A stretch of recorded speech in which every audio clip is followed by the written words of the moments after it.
the American Fly Fishing Museum's Heritage Award. Gary and Ethan stole a little bit of my thunder, as Ethan does a lot. But I will just elaborate on what they've talked about a little bit. So, you could see from the slideshow and from what Gary said that my man here has lived a very interesting life. I was on the Marguerite a couple years ago. I was sitting on a riverside bench, taking a break, and I was watching Charles work his way through a pool. And the Marguerite guide, Robert Chasson, was sitting next to me. And out of nowhere, he kind of elbowed me in the ribs. And he said, "You know that guy in the Dos Equis commercials? The most interesting man in the world? Maybe you guys remember him. He's the guy whose 10-gallon hat holds 20 gallons. People hang on his every word, even the prepositions. He once made a weeping willow laugh. His beard alone has experienced more than a lesser man's entire body. And sharks have a week dedicated to him." So yeah, I knew this guy. And Robert continued, he said, "Your Uncle Charles, he's that guy." And I said, "Indeed he is." So the Dos Equis guy actually has a tagline. I don't know if you remember those commercials, but his tagline was, "Stay thirsty." That's what he might say. Now, to me, it'd be hard to pin one tagline on my uncle, but if you had to, I think it'd be something similar, yet more powerful. Charles's tagline would be, "Stay hungry."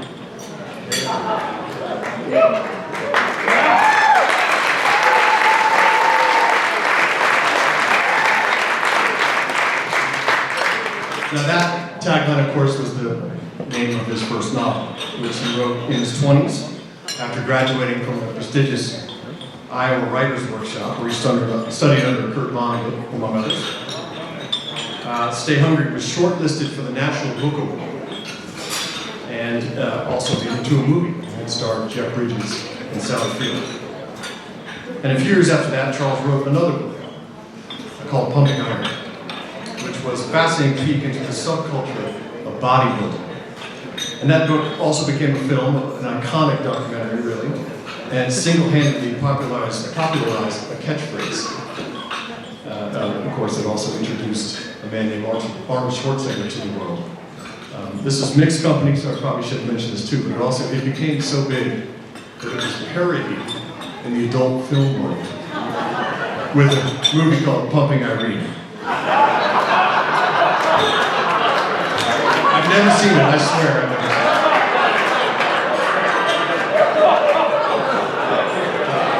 That's true, by the way. There is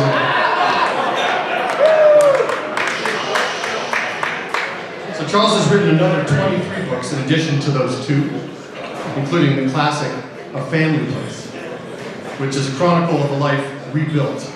And it's a book that stars alongside him, his wife Patricia.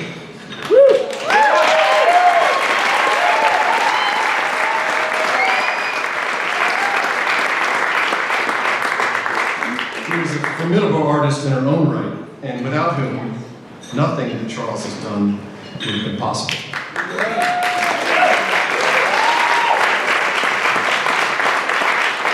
That book also stars Charles's remarkable three children, Latham, Greta, and Shelby.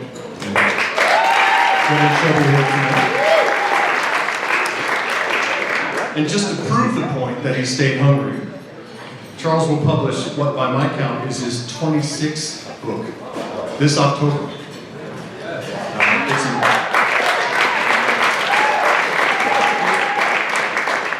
It's an excellent novel about St. Francis. But there's more than just writing when it comes to Charles. He's produced and directed episodes of American Sportsman. He's won not one, but 2 Emmy Awards. He started and ran an outdoor travel company called Pathways. And as mentioned before, he co-invented the game of paintball. Hayes Knoll is here somewhere. He's one of his co-inventors. I mean, the list goes on and on and on. We don't have all night, so I'm kind of short there. But to me, the most impressive thing, the kind of most out-of-this-world, mind-blowing thing that this man somehow, some way did was being ahead of the curve, way ahead of the curve, on, of all things, the game of pickleball.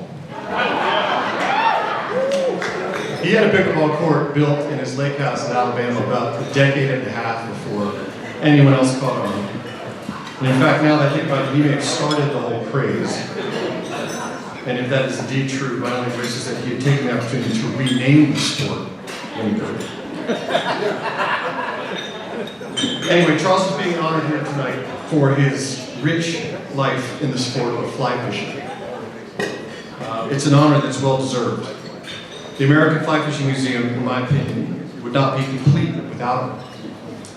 He is well placed alongside Thomas McGuane, Joan Wolfe, Yvonne Chouinard, Andy Mill, and the other giants of the sport that have received this same award. Absolutely, yes.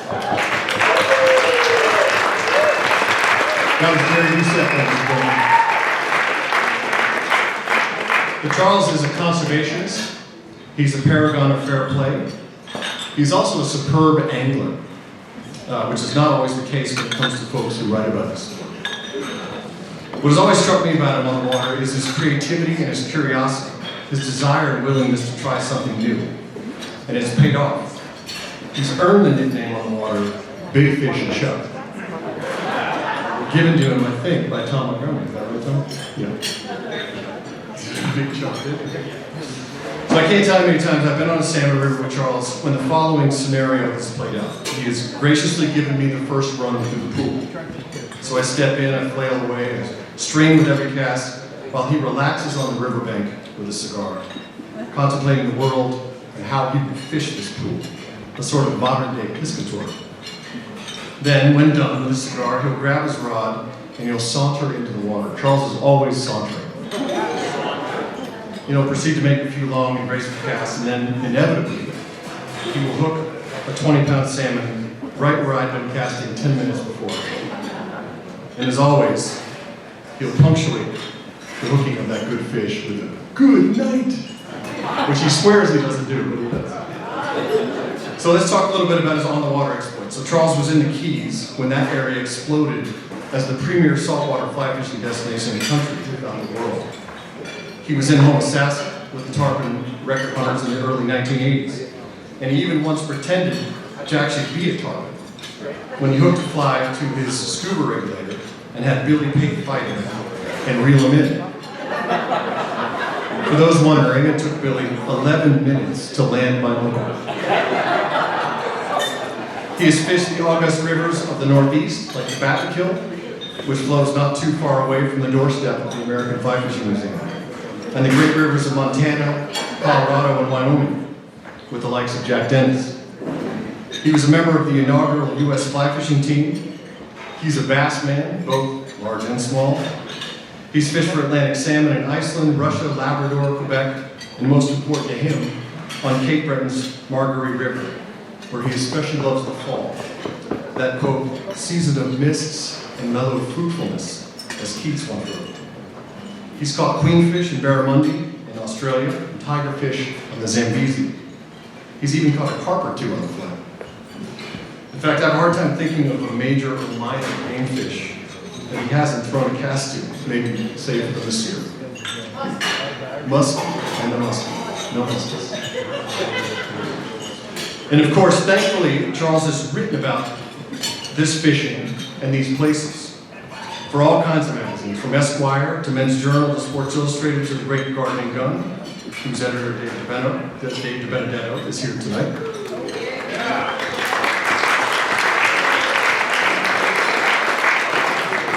And many of those stories have, again, thankfully, been collected in books, first in The Next Valley Over, and then in Waters Far and Near. There seems to be hundreds of fly fishing books published every year. Very, very few of them will stand the test of time. Charles has had and always will. Fly fishing, as he displays it in his stories, isn't just a sport. It's a relationship, a connection between the angler and the fish, the angler and nature, the angler to a place, and the angler to others. So though their styles differ, Charles is a lot like his friend, the writer and fellow Heritage Award winner Thomas McGuane. They both came to writing about fly fishing from a literary background, and not the other way around. and it shows. In Charles's case, every story has some extra oomph to it, another gear that elevates it above the rest. It might be a turn of phrase in one story, or a scene in another. It may be likening migrating tarpon to, quote, Greek playboys who follow pleasure and abundance from one sunny spot where living is good to the next.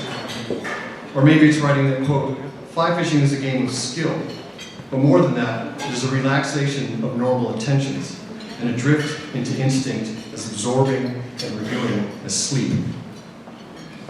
Charles excels at plot, at characters, at scenes, at dialogue, all of the building blocks of a great novelist and the building blocks of a great novel and the hallmarks of a great novelist.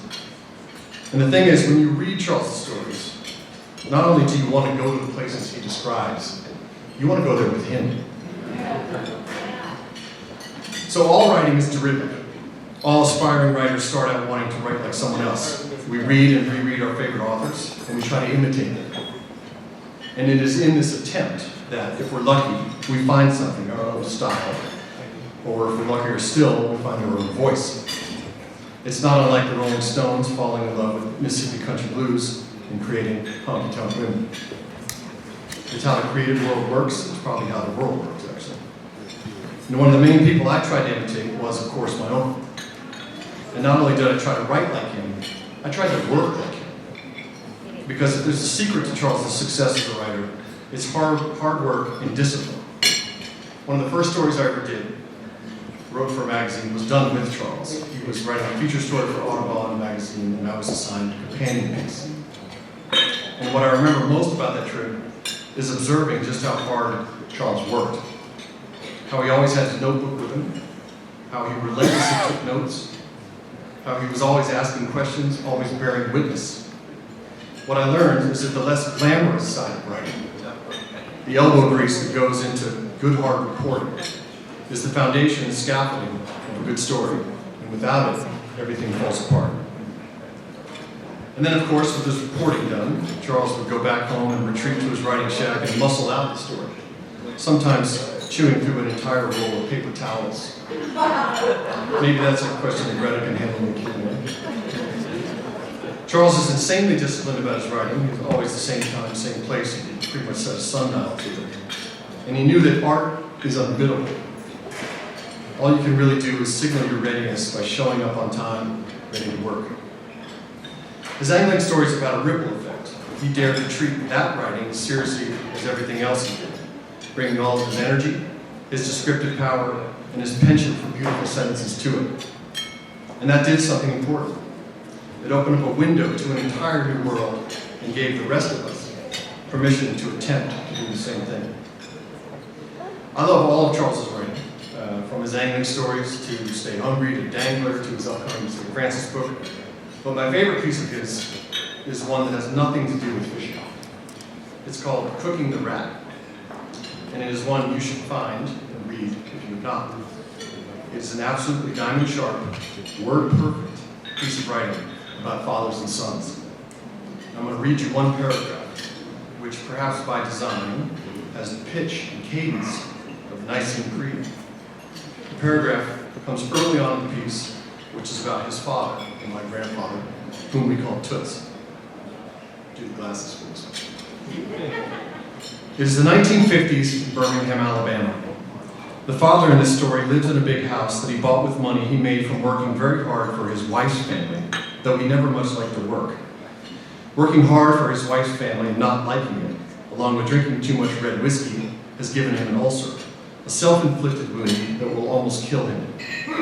He is a big, charming man who has never met a stranger, popular in boardrooms, in private clubs, and on shooting plantations.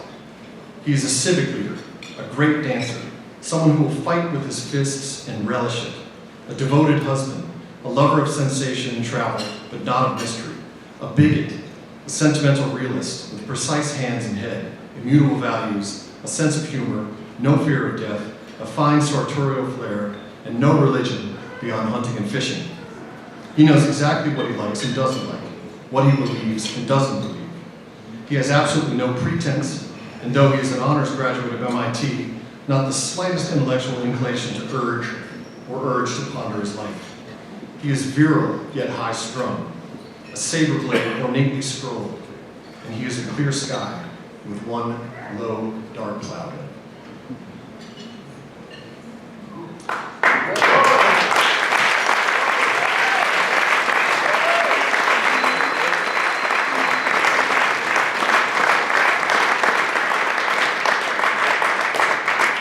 But writing isn't the only thing worthy of emulation when it comes to Charles. Charles has never lost his innate curiosity about the world, about people. He has indeed stayed hungry in all parts of his life. He surrounds himself with interesting folks, like all of you in this room.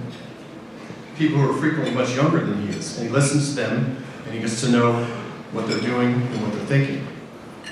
He has never been one to dwell uselessly on nostalgia, instead always looking and moving forward. He still always wants to know, what's over there? What's in that next valley over? He has been an ice climber, a mountaineer, a kayaker, a canoeist, a skydiver, a grouse and woodcock guide, and a gourmet chef. He's traveled all over the world. He lives most of the year in Canada. He is a man who is both of the North and the South, not divided, but unified. He is the minister of fun, whether that's at home or traveling, and it's unbelievably fun to go on a trip with Charles, by the way, because not only do you get to hang out with him, but as the minister of fun, he's figured out much of the trip for you, which allows you to leave all of your day-to-day responsibilities at home. Your only duties really are to fish, have fun, listen, talk, eat one of his delicious dinners, maybe do the dishes, and then hang out again, embraced by a feeling of warmth and comfort and intellectual stimulation. And he's a walking demonstration of how living a creative life is possible. That there's something bigger than the day-to-day. I come back from trips with Charles, or really any interaction with him, inspired and ready to stretch and push myself creatively. I look around this room, and I see many people who do the same, who are like me. We show up at his doorstep, weary and run down, and we leave with our cups running over. So there's one more aspect of Charles that I wanted to end with here tonight. There's a bit of a taboo subject in this country these days. And that subject is manhood and masculinity. One of the primary reasons it's taboo is that so many of our male leaders these days are childish, insecure, performative, impetuous, and cruel. The opposite of true masculinity.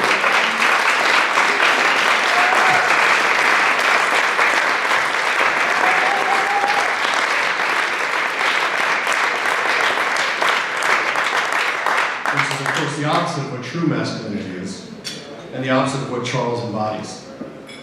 Now, to be sure, the arc of progress on this for Charles has been a long time coming. There have been peaks and valleys. Valleys like getting caught streaking in Monte Burke when he was a teenager.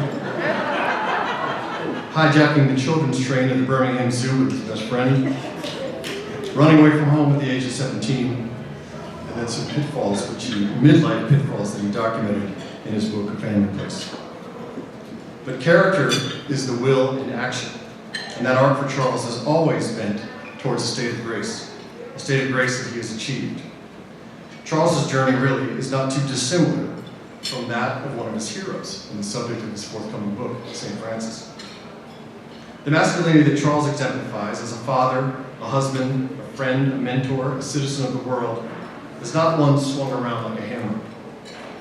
It's about being strong and decisive, but also empathetic. It's about the lost art of noblesse oblige.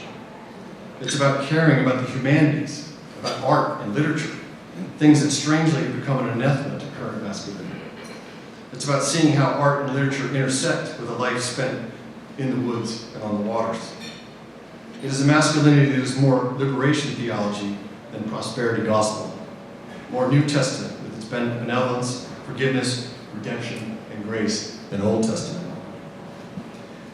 This, along with that unquenchable curiosity, that generosity of spirit, that love of fun and adventure and art and literature, that ability to age well and gracefully, that ability to stay hungry, all of it is just like his writing. It's worth imitating and emulating, and in the process of that imitation, hopefully finding your own way. So Charles has provided each of us here with a great gift of art, friendship, mentorship, inspiration, approval, and love. And it is our duty to keep it shining, make it a light perpetual. I'm exceedingly grateful to have this man in my life. I'm proud to call Charles my uncle, and I love him very much. I consider myself the luckiest nephew in the world. Yeah. So, there should be a glass of Armagnac. Hopefully you poured it out. Okay. So, I ask you now to raise a sip of Armagnac after dinner. And by the way, please sip it. Don't shoot it. I'm looking at you, Topher. Look at you. So, a sip of Armagnac after dinner is a staple of the Charles Gaines experience. If after a long meal he ever asks you to join him to have one, that's an invitation that you should never, ever, ever turn down. It means you're about to get Charles at his finest, attentive, philosophical, empathetic. It's a time when the conversation slows down and flows at just the right pace, like the river does in a great salmon drought like. It's a conversation that you wish would never end. So we raise a glass to Uncle Charles here tonight. Stay thirsty, my friends. But more important, stay hungry.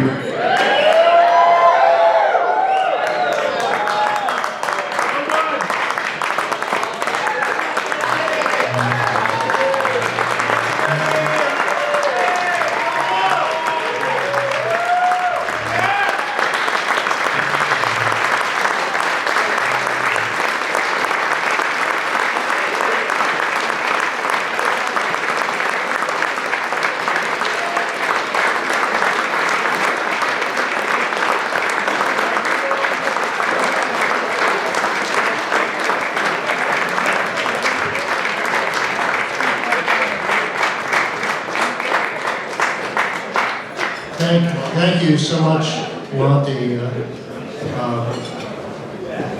They're very moving remarks, and that's really what we at the museum, we try to preserve, we try to display. And it's so wonderful for you to share those thoughts with us. And fantastic. Thank you very much. We really appreciate it. Now, we've heard a lot about it tonight. It's now time to get Charles Gaines on stage. Let's go, Gaines!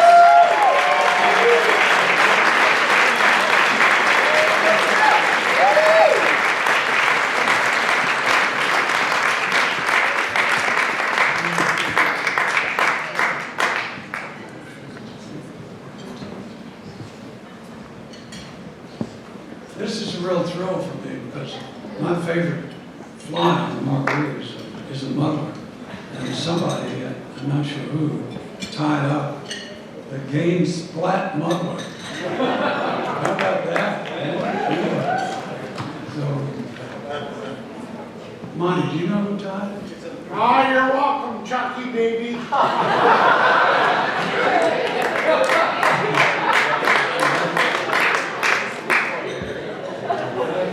Okay, so I would like to have the honor on behalf of the American Museum of Fly Fishing to present to Charles Gaines our 2026 Heritage Award. The inscription on this award says, honoring a life devoted to literature, adventure, and the enduring spirit of angling. We recognize him as a pioneering outdoorsman, acclaimed author, and champion of conservation. His words and deeds have deepened our appreciation for wild waters, Atlantic salmon, and the rich traditions of the sporting life.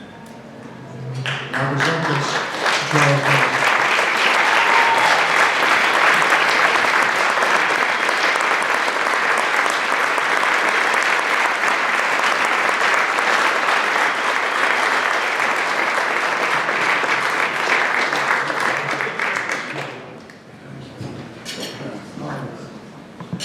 Good evening. Thank you, Gary, for that wonderful introduction. And I have to give a special thanks to my wonderful, talented nephew, Monty.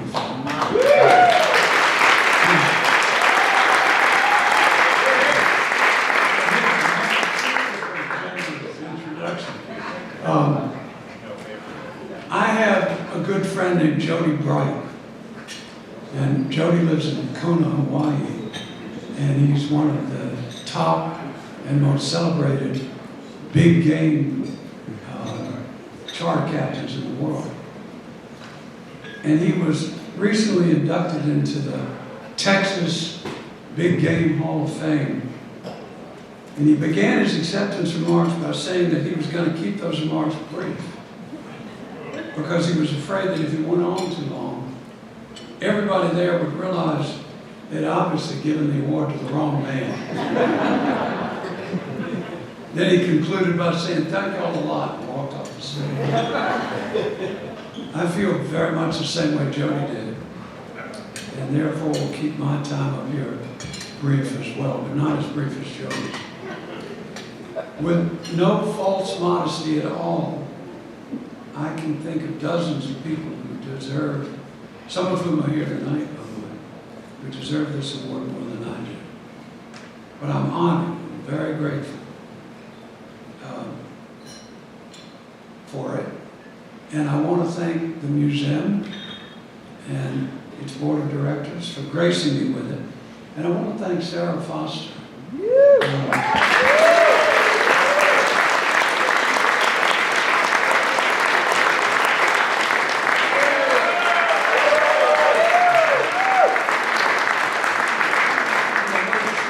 Heroic work in putting this spectacular evening together. She's done a great job, and it was a difficult thing. I'd also like to thank one board member in particular for instigating my nomination. For those of you who don't know him, Tyler Thompson is an outstanding angler, golfer, wing shot, raconteur, returning, who also may do the single best rendition of Elvis Presley.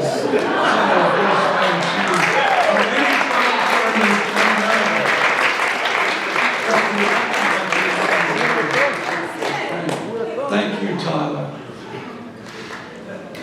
I have a lot of family here tonight, and I want to thank them for showing up from all over the country.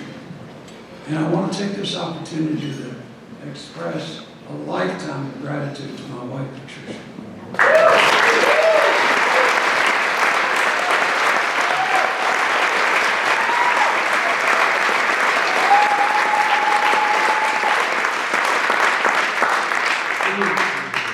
As a Phi Beta Kappa Miss Alabama, made the dubious decision 65 years ago to hook her wagon to a callow 20-year-old who wanted nothing more out of life than her, riding and fishing. So Tricia, to you, girl.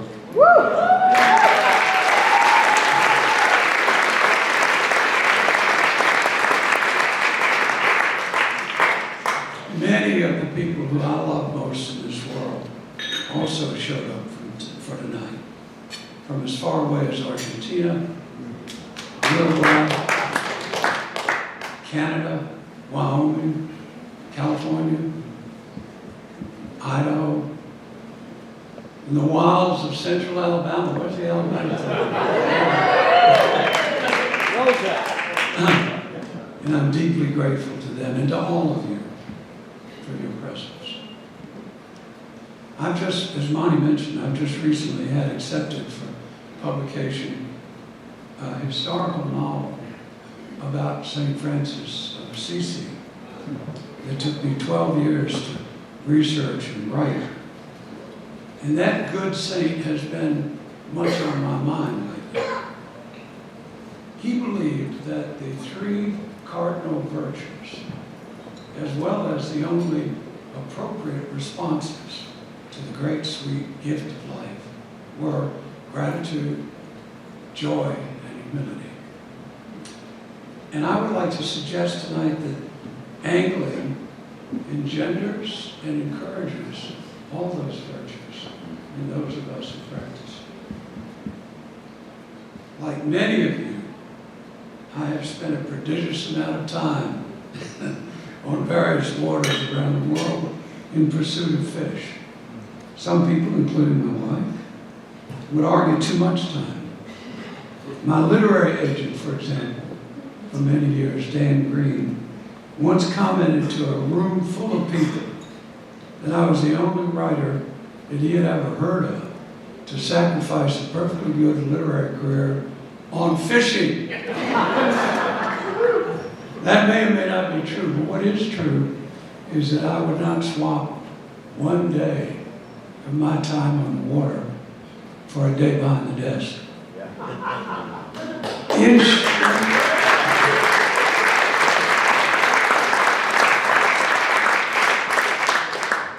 In short, I have been blessed to live the life I dreamed up for myself when I was 12 years old. And for that, I'm profoundly grateful. As I am grateful to my wife and children for allowing me to pursue that dream. And to the book publishers and magazine editors who made it possible for me to make a living at it. One of those editors is here tonight, as Monty mentioned, my friend David Benedetto of Gardner Grant.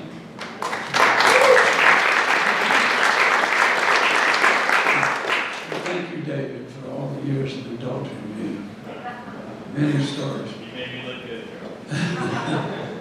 In over 60 years of magazine writing, I've had the great good fortune to work with some of the world-class photographers, three of whom are also here tonight.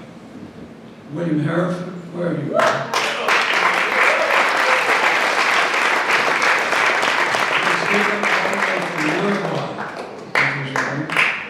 Eric Keel.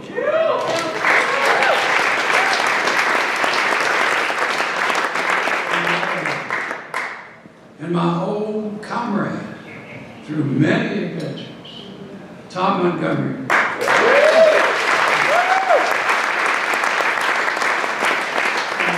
Thank you so much, all of you boys, for making the trek. But I'm most grateful to the gentle sport and art of angling. For the past 20 years or so, as is true with many older anglers, my interest has been far less than it used to be on how many and how big of the fish I catch, and much more on fully catching the experience of being there, wherever it is.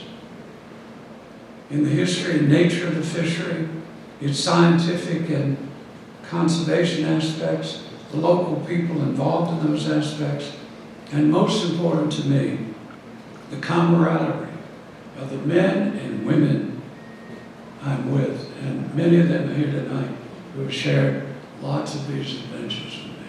And that is the single most precious part of my fishing life now. Nothing outside of my family has brought me as much pleasure as the fellowship I've enjoyed through fishing. And in this group here tonight are many of my most treasured friends whom I never would have met except through fishing. For that too, I'm hugely grateful. As for the other two of St. Francis's cardinal virtues, who of us has not been taught many lessons in humility? And who of us has not experienced over and over again the myriad physical, mental, and spiritual pleasures the sport bestows on those of us who practice it?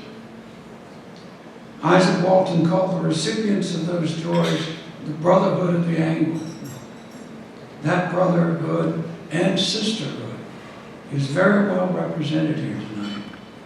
So in closing, I'd like to ask all of you to raise your glasses with me in a toast to it and to the museum that collects and celebrates its artifacts, the outward and visible signs of the grace that angling has brought to human beings throughout.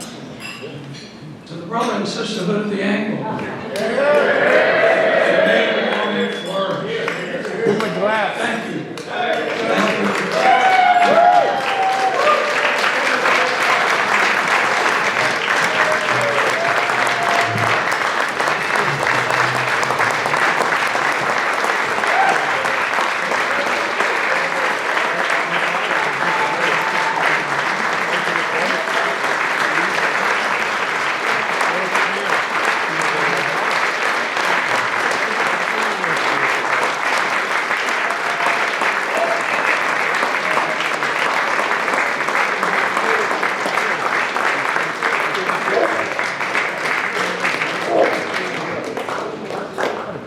Thank you, Charles. Charles, we have to bring you back up here. We have two very comfortable chairs up here. Joining Charles is his daughter, Greta.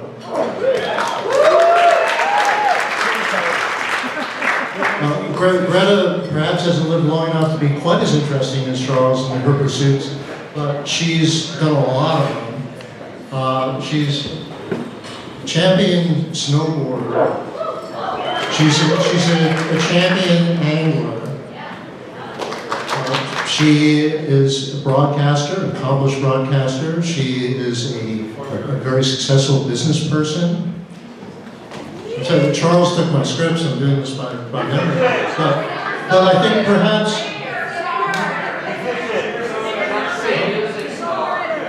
Oh, well, there are two things. One is, yes, she's a country music star and songwriter. But that all pales in comparison to the number one thing. I've heard from people in the know that Greta is actually Charles's favorite angling companion.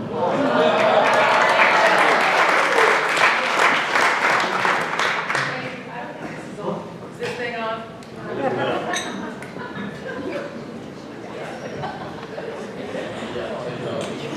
Here we are, we're live. Hello, everybody. Woo! We're gonna turn Dad's on too. Okay. Yeah. Well, as my father likes to say, looking around the room tonight, this is a great group.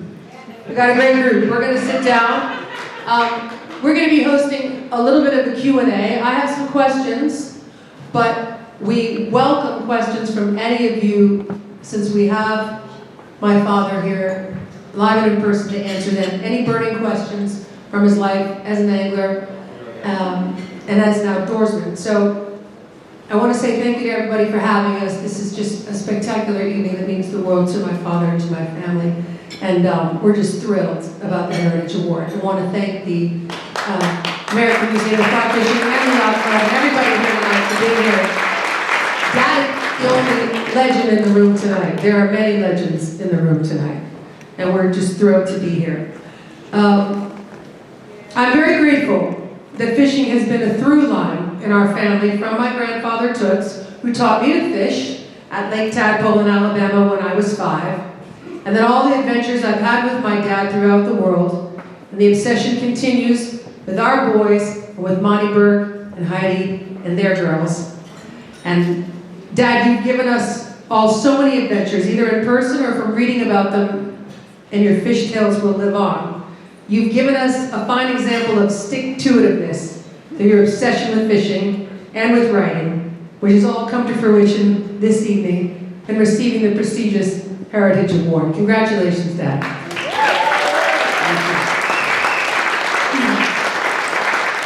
So I would like to start this cozy fireside Q&A without any actual fire, but we have a beautiful fireplace, and the question comes from our good friend Galen Mercer.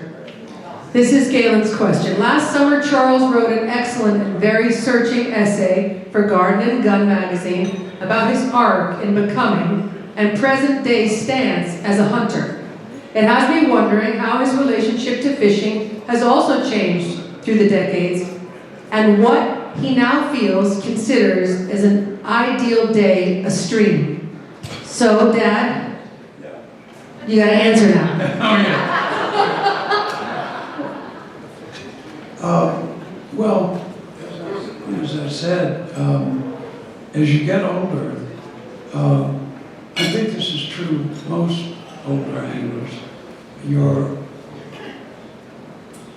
passion for catching a lot of fish, the biggest fish, more fish than the guy you're fishing with, starts to wane. And you start more to appreciate, as I said, the experience of being there, wherever you are. I've had the great good fortune to fish in some fabulous places, with fascinating cultures and a lot of interesting people. And that's gotten to be my focus now, more than the actual. Though I still do enjoy catching fish. And that's part of it. but it's a less important part than it used to be. What I enjoy is watching Dad catch a fish when no one else can. And it's happened to me. We were in the Amazon, and the guide said, you can't use that double-handed rod, you know, you can't do this. And Dad kept picking out flies and doing different things and catching the season record, and just very humbling, showing them that what they thought wasn't possible was indeed possible. I want to ask you about my grandfather, your father, Toots. And there's so many things that you've said over the years that have stuck with me that I repeat now to my kids when I'm fishing with them. And I'm just wondering, is there a line or something you remember while fishing with Toots that you still think about today? Yeah, I mean, he was a wonderful man to fish with. He fished all over the world, and he was sort of an exemplar of what I just talked about, because when he was dying of kidney failure, his last 3 or 4 months, I would take him out to our lake and get in the back of the boat, and John boat, and he'd be in the front. And he was 86 years old, and fished everywhere, done everything, been everywhere. And he'd get in front of the boat with a brim rod, and we have a lot of big bluegills in our lake. And he would hook a 3/4-pound bluegill, and you could hear him screaming 4 miles. Hot damn! Hot damn! Hot damn! That's right. Well, there's a line of yours that I always repeat, and that is, you can't catch a fish unless your worm is in the water. And it sounds simple, but it's such a metaphor for life. You have to show up, you have to try, you got to get that worm out there to see what happens. So I think that's true with every aspect of life. You got to be there. You got to show up. And it's particularly true with fishing. You know, you're not going to fish, you're not going to catch anything sitting back in the lodge. You might have great conversations. You got to get on the water to do it. absolutely. Do you have a favorite fishing story that you have written, or is there someone else's fishing writing that you particularly admire? Well, there's so many angling writers who I admire. My nephew being one. Hal Raines is here tonight, fly fishing through a midlife crisis, going to shout him out. My old friend Tom McGuane, Hal Raines. David Coggins, I think he's here somewhere. There are many, many fine writers on angling. My favorite of my fishing stories is a story about total defeat. It's in one of my collections. It was a story about a trip that Ed and Becky Gray, who started Gray's Sporting Journal, were great friends of mine, and I went down to the Bahamas to do a do-it-yourself thing. And we rented an island called Clove Key. And we happened to hit perhaps the worst cold front that ever hit the Bahamas. And it was windy, freezing cold. And we took Patricia, Becky Gray, Ed Gray, and our guide went over to the island in a big boat. And Tom and I were staying in this little town. We were going to get groceries and so forth and bring them over later in a smaller boat, just a little skiff. We went and bought all the groceries. We had a van, parked the van, got the groceries, got in the boat, and promptly turned the boat over. The weather was so hideous, we flipped it over. And Tom and I had to spend the night in the van with a bag of ballyhoo that was rotting and smelled the high heavens. And then when we finally got out to the island, you remember this, Tom? Got out to the island? And the guide had left. There was nobody there. And we waited around, and all the bonefish had gone. You know, totally gone in the cold front. And I wrote in the story that the most exciting thing that happened during the whole trip was watching a cat, a feral cat, take a piss in Ed Gray's suitcase.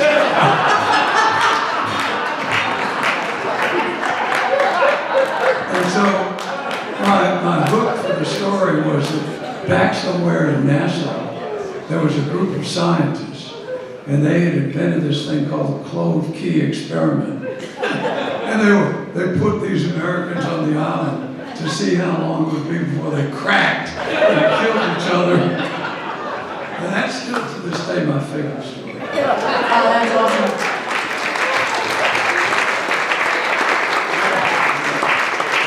Well, that segues nicely into my next question. A lot of you here tonight have heard wild stories from my dad's life of almost getting stampeded by wild elephants in Africa with Teddy Brennan. You've heard that one. Night swimming with sharks off the Great Barrier Reef.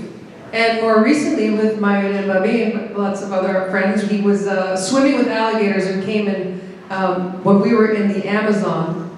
And I'm sure you've run into some awfully mean rednecks in your life. I'm just wondering, was there ever a situation in the outdoors when you were actually afraid for your life?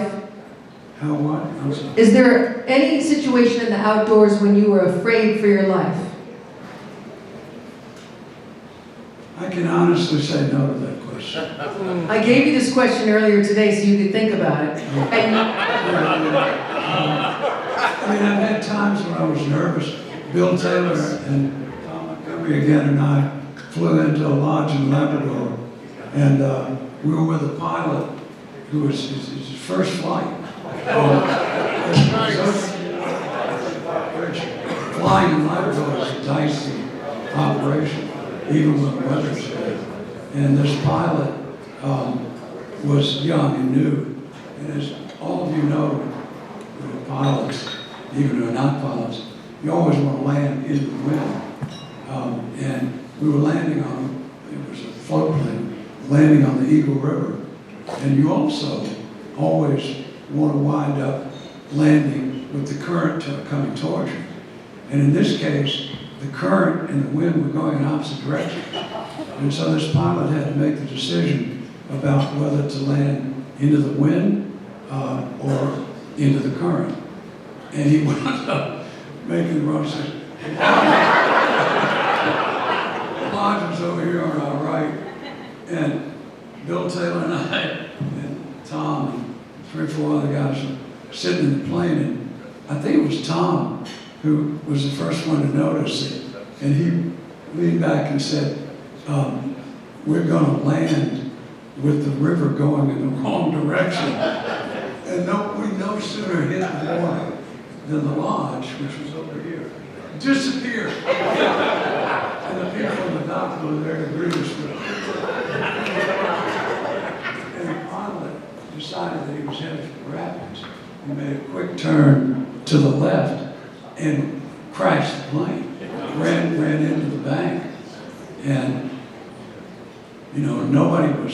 luckily nobody was really seriously injured in the plane. One guy hurt his arm, and the pilot was gone. And there was this long pause, and this pilot knew that his job was in serious jeopardy.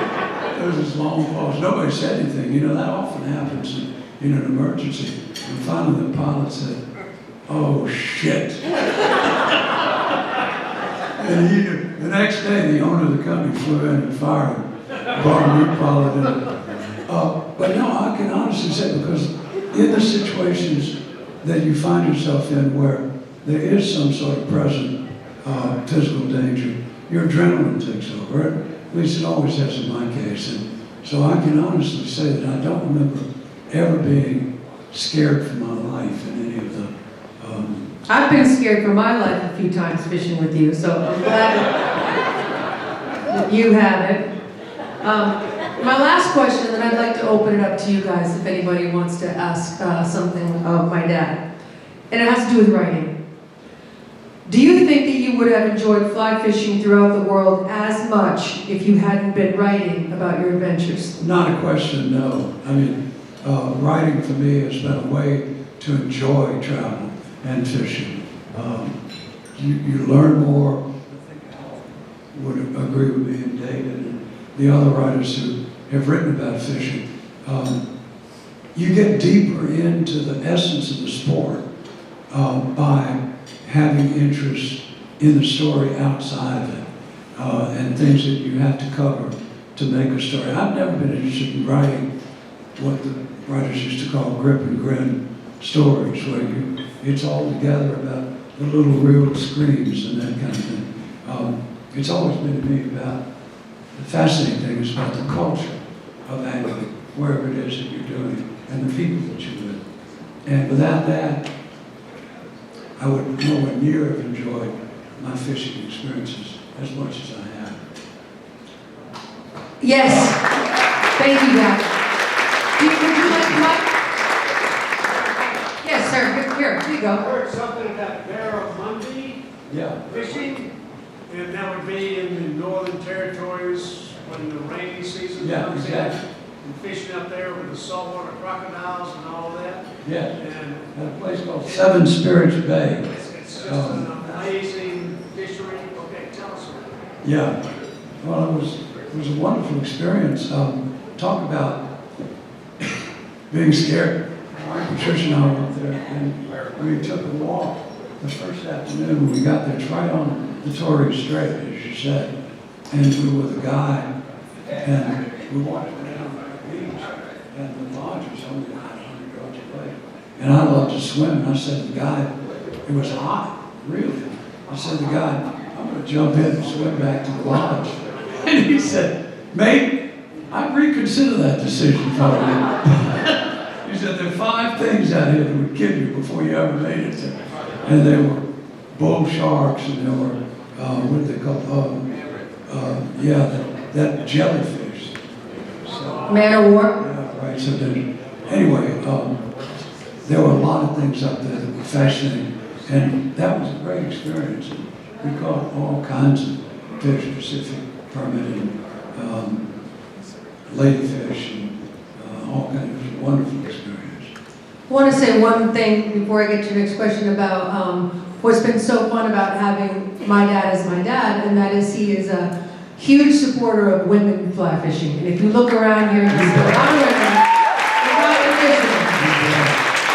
And he'll often say,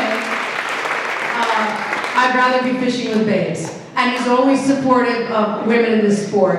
And he's always made me feel like I could do anything. And I love that about you, Dad. Thank you. A quick story and then a quick question. The Monty and Charles and I fished in Apico, I think it was 2 winters ago, maybe 3 winters ago now. And we hit also the mother of all cold fronts, if you remember. I do. And there was no bone fishing to be had. So we were fishing our umpteenth flat without any bonefish at all, and Charles hooks into this massive barracuda. Yeah. And the first words out of his mouth were, "Fuck bonefish!" And my question for you is, do you have a favorite fish? I don't. I'm a generalist, and I love them all. I love the bass in my lake, and bonefish, tarpon, Atlantic salmon. I don't really have, they're all so different. And they all offer different challenges and rewards. And I've enjoyed fishing for all of them. I can't really say I have a favorite fish. Yeah. All right. Hey, Charles. Oh, yeah. Will. My question for you is, as you were developing your writing career, you were developing as an angler, and you were building this life that we're looking back on now, was there ever a moment of clarity, a eureka moment, even something really simple or something really big, where you thought, I get it. I get how this is all going to work now? What? I'm sorry. Was there a eureka moment in your life Yeah. when you were writing or fishing or with your family, and you thought to yourself, this makes sense, this is how this is all going to work? Yeah, I mean, you know, you kind of feel your way into it, and all I wanted to do was to write and be a father and a husband, and I got really lucky with my first novel, and made enough dough on it to continue to write. I often wonder if that novel had not been successful, if I would have had the perseverance to continue, but it worked out that it gave me some breathing room. And I had started to write magazine articles. And I thought, this is a great gig, and I can put some bread on the table with this while I'm trying to write books. But yeah, I had plenty of times when the butter was pretty thin on the table, when I thought maybe I should have done what my father suggested in the beginning, gone into the family business. But in truth, I always knew that, I always didn't know, but I thought that I could find my way. Yeah. There you go.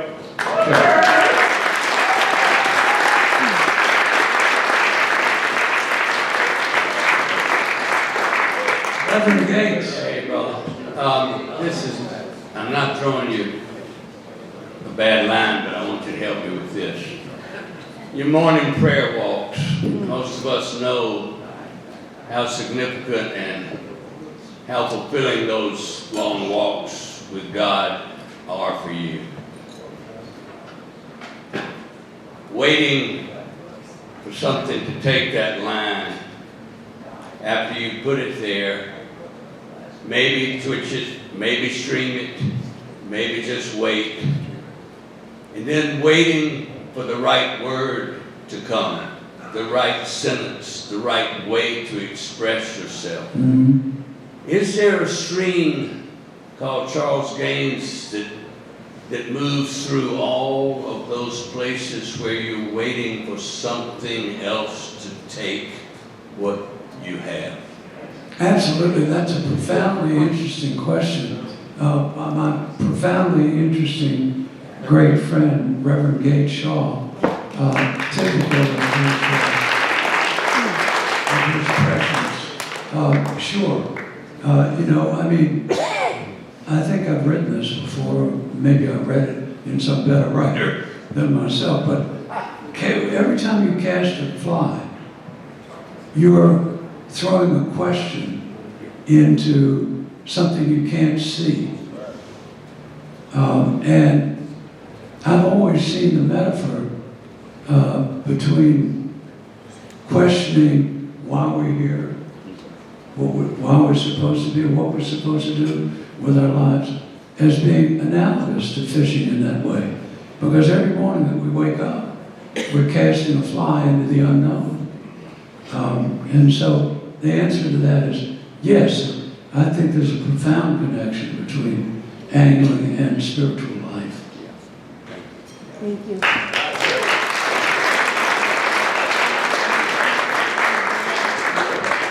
Now, Charles, we know that you don't shoot birds anymore, but you love to work your dogs. Do you think that there's a place for fly fishing without hooks, because you get to do almost all the same work, all the same skills that you can put the Paderewski on without doing any damage?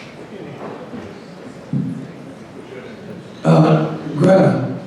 Yeah, I don't like it when you take the barbs off my hooks. He's saying, no. David, I'm sorry, as you know, I'm hard of hearing, and I didn't really get that question.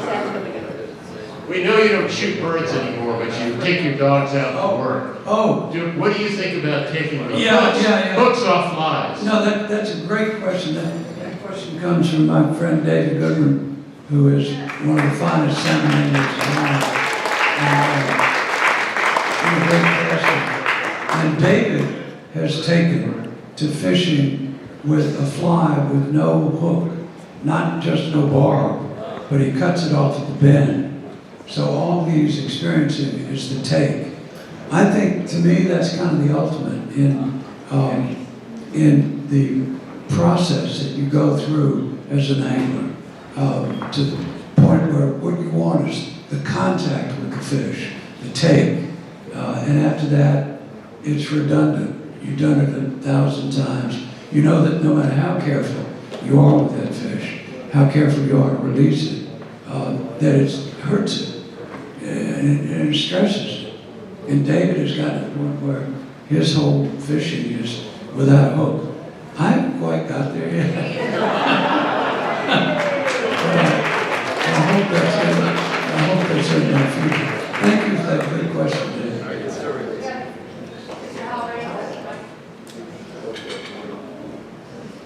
I followed Charles's advice about extra biblical. So if I babble, shut me up. But Charles, Patricia, and I went to college together That's right. at the late lamented Birmingham Southern College, which is a haven for people with literary and artistic interests, as Patricia has demonstrated in her career.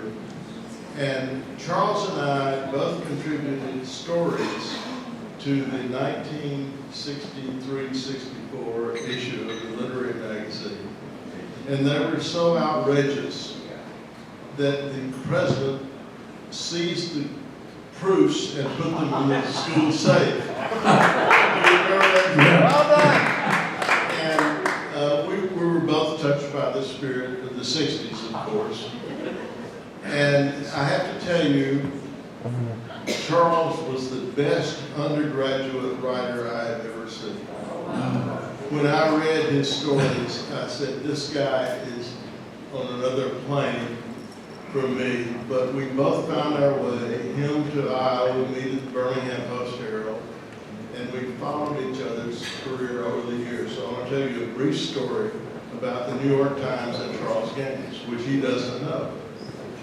When I became executive editor of the New York Times in 2001, my mantra, for which I have been both praised and condemned in the recent years, was I felt the Times was getting somnolent and complacent, and I felt it needed to be enlivened.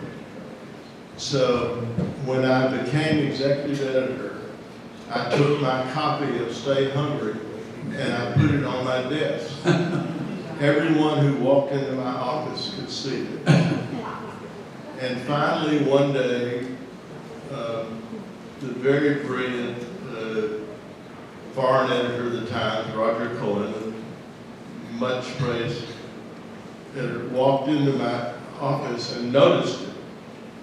He said, "What's this?" I said, "It's a novel about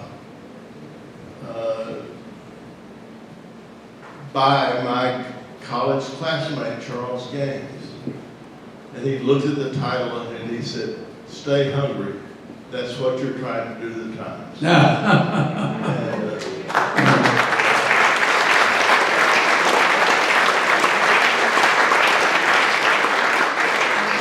it's so great to see Charles and Patricia after all these years. And it's great seeing you, buddy. They're And extended. for those of you who don't maybe know about it, Hal was the author of one of the truly great 20th century fishing books called Fishing Your Way Through the Midlife Crisis.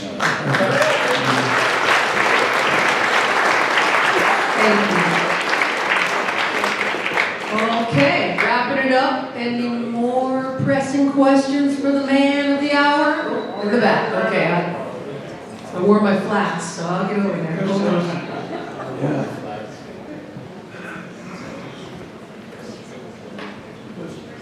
Okay. I'll keep it quick, Chucky baby. Charles Gaines is known by Charles Gaines, Charlie, a few other things.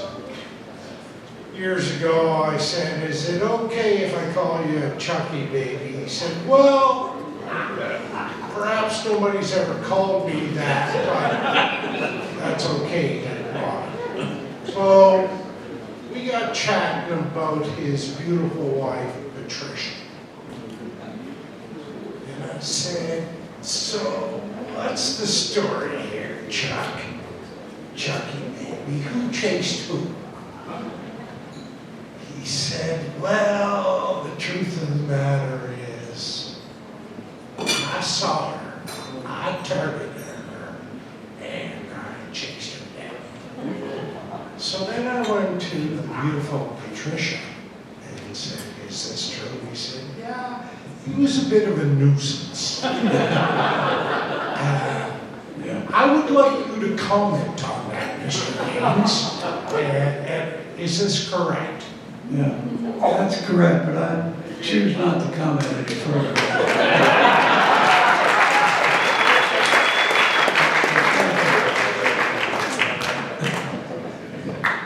Hello, Sir Charles. Yeah. Hey, Chris. Oh, sorry about that. That again for. Did you answer? No. Okay, go ahead. What was the question? Did you chase mom, or did she, that you chased mom down? I heard that you actually saw a picture of mom in a yearbook before you met her and said, I'm gonna marry that woman. That's true. So even before they met, he had her picked out. David, another girl, at the time we were together, and she showed me the yearbook from the thing, and I came up with this picture, and I said, that's the girl I'm gonna marry. Yeah. Girl I was with said, what? Yeah, no, that's an absolutely true story. Yeah. Thank you all for the questions, and thank you guys so much. You're not off the hook yet, Charles. Huh? You're not off the hook just yet.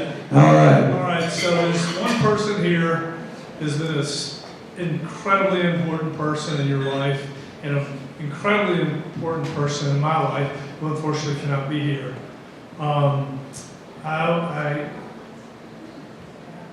You know who we're talking about. He lives in Utah.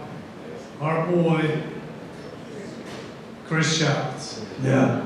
Tell me That's it. about your life together. You built a business together. You and I at CV have done countless things together. Many people in this room know CV.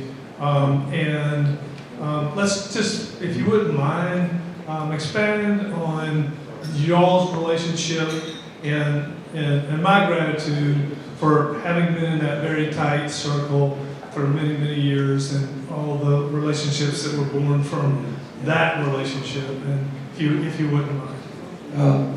For those of you who don't know him, this is my great friend Chris Hastings, who is a wonderful chef from Birmingham, Alabama, owns 2 restaurants. One, the James Beard Award for Best Chef in the South.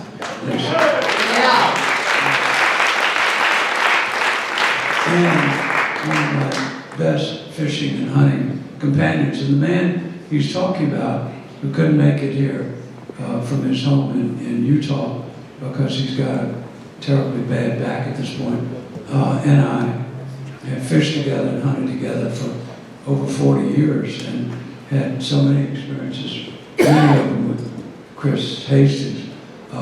And Chris Child to me is the sort of exemplar of the complete sportsman, the gentleman sportsman. As you know, they're sportsmen and they're sportsmen.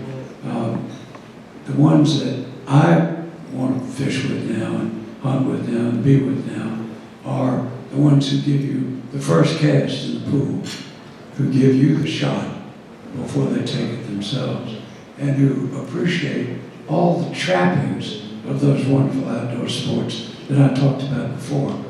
Chris is that in spades, and I miss him. I wish he was here tonight. You know, as you go through life, you make friends in the outdoors, the ones that I've talked about here. So many of you I've met through fishing, and I've found that fishing and bird shooting are populated by wonderful ladies and gentlemen. And as I said, many of my best and most treasured friends I've met through those sports. Chris Child is an example of the best of all of that, and to which all of us should aspire, and I certainly do. Okay. Thank you guys so much for all the amazing questions. Thank you for being here. Thank you so much, Greta and Charles Gaines.